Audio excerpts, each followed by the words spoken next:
நீ இருக்கிறியே ஓல கொட்டாயா, சும்மா நடக்கிறியே தவள கொட்டாயா,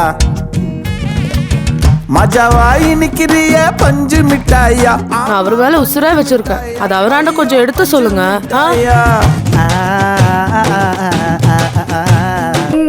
காயத்ரி, இன்னைக்கு லஞ்சுக்கு வீட்டுக்கு வர முடியாது. ஒரு இம்பார்ட்டன்டான மீட்டிங் இருக்கு. எனக்கு லஞ்சு கொடுத்து அனுப்ப முடியுமா? என்ன இப்படி கேட்டுட்டீங்க?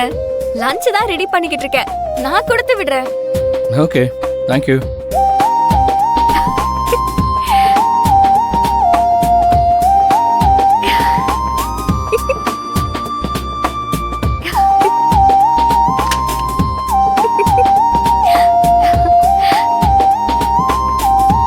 என்ன காயத்ரி, என்ன விஷயம்? அவருக்கு இன்னைக்கு ஆபீஸ்ல முக்கியமான மீட்டிங் இருக்காம் பாட்டி. அதனால சாப்பிட வீட்டுக்கு வர மாட்டாங்களாம். லஞ்ச் ரெடியானதும் எடுத்துக்கிட்டு ஆபீஸ்க்கு வர சொல்லிருக்காங்க. அவரு என்ன? எவரு? அவருதான் பாட்டி.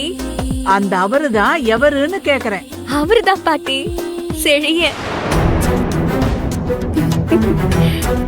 இங்க பாரு காயத்ரி, சுப்பிரமணிய ஐயாவை நீ எப்படி மரியாதையா கூப்பிடுறியோ அப்படிதான் அந்த செழியன் தம்பியும் நீ கூப்பிடணும்.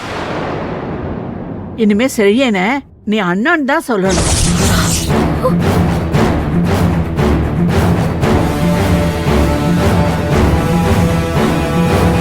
அதை விட்டுட்டு இப்படி செழியன்னு பேரை மட்டும் சொல்லி கூப்பிடக்கூடாது, புரிஞ்சுதா? என்னது அண்ணனா?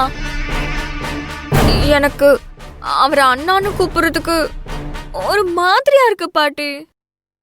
நான் அவரை செழியன் சாருன்னே கூப்பிடுறேன்.